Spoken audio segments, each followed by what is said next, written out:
जळगाव महानगरपालिकेच्या हॉकर्सवर अतिक्रमण कारवाई संदर्भात महाराष्ट्र नवनिर्माण सेनेचे महानगरपालिकेवर धडक मोर्चा।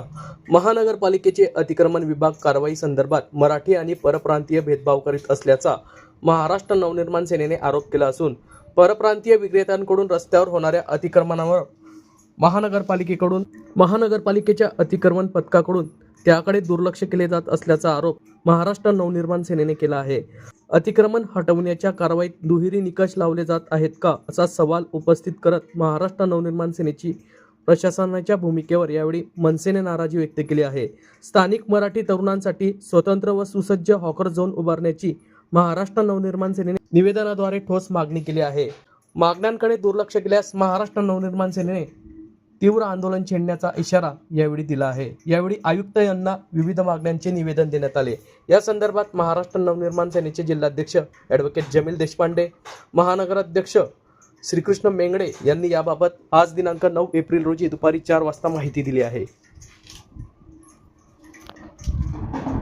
काय सांगणार तुम्ही? आज महानगरपालिकेला निवेदन दिलंय, नेमकं कारण काय आहे? आमचं आजचं जे निवेदन होतं महाराष्ट्र नवनिर्माण सेनेतर्फे ते परप्रांतीयांचं जे काही अतिक्रमण आहे, जे कोटेनगरपासून कालिका माता मंदिरापर्यंत आहे, त्याला सातत्याने अभय दिलं जात आहे। ते अतिक्रमण काढलं जात नाही आणि शहरामध्ये जे मराठी तरुणी जे व्यवसाय करत असतील हातगाडीवर रोडगाडीवर, त्यांच्या अतिक्रमण काढण्याची घाई महापालिका प्रशासन किंवा महापौरताई करत असतील तर हे योग्य नाही। हॉकर्सची जी नियमावली कायदेशीर आहे त्या नियमावली अंतर्गत सगळ्या मराठी तरुणांना त्यांच्या नियमित जागा नेमून द्या, त्यांना रीतसर कायदेशीर पावती घ्या, त्यांच्याकडून कोणतीही चिरीमिरी घेऊ देऊ नका। परप्रांतीयांना तुम्ही इतकी मोठी सवलत देताय। आज 100-100, 200 फुटाच्या जागा या कोटेनगरपासून कालिका माता मंदिर परिसरात व्यापलेल्या आहेत, त्याला कोणी धक्का लावत नाही। आणि मराठी तरुण इथे गावात काही छोटे मोठे काम करत असतील, वेगवेगळ्या या भागामध्ये शहरांमध्ये वेगवेगळ्या ठिकाणी आपल्या हातगाड्या लावत असतील, त्यांच्यावर सातत्याने कारवाई, ट्रॅक्टरचा बडगा, तर हे काही धोरण योग्य नाही। महाराष्ट्र शासनाने हॉकर्सचं एक नियमित नियमावली केलेली आहे, त्या हॉकर्स नियमावलीचं कोणतंही पालन होत नाही। धडधड गाड्या येतात, मोठ्या गाड्या उचलल्या जातात, ट्रॅक्टरमध्ये फेकल्या जातात, साहित्य फेकलं जातं, हे हॉकर्सच्या नियमावलीच्या विरोधात आहे। आम्ही सगळ्या हॉकर्स बांधवांसोबत आहोत। हॉकर्सची नियमावली योग्य प्रकारे राबवावी, त्यांना पर्यायी आणि उत्तम जागा जेणेकरून कोणाला त्रास होणार नाही याची पर्यायी व्यवस्था करून द्यावी, म्हणून आम्ही शहरातल्या सगळ्या मराठी हॉकर्स बांधवांसोबत आहोत। परप्रांतीयांचे हॉकर्स इथे चालणार नाही ही आमची प्रमुख मागणी। महाराष्ट्र नवनिर्माण सेनेचा आदरणीय राज ठाकरे साहेबांचा मराठी माणसांना न्याय, मराठी मुलांना न्याय।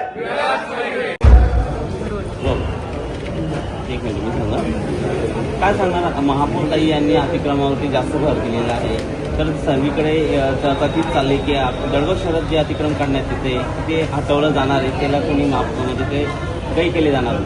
हे बघा, सर्वप्रथम प्रशासनाकडून मराठी तरुणावर अन्याय होताना दिसत आहे आणि राहिला विषय सत्ताधाऱ्यांचा, की गरज सर्व आणि वैद्यमत आहे। निवडणुका आता संपलेल्या आहेत, त्याच्यामुळे त्यांना आता मतदारांची काही घेणं देणं नाही।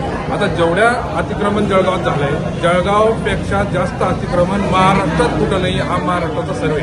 सगळ्यात जास्त महाराष्ट्रातील जिल्ह्यामध्ये सर्वात अग्रेसर जर जिल्हा कोणी असेल तर जळगाव जिल्हा अतिक्रमणाच्या विभागात। मग अतिक्रमण विभाग किंवा प्रशासन काय करतंय हा मोठा प्रश्न आहे।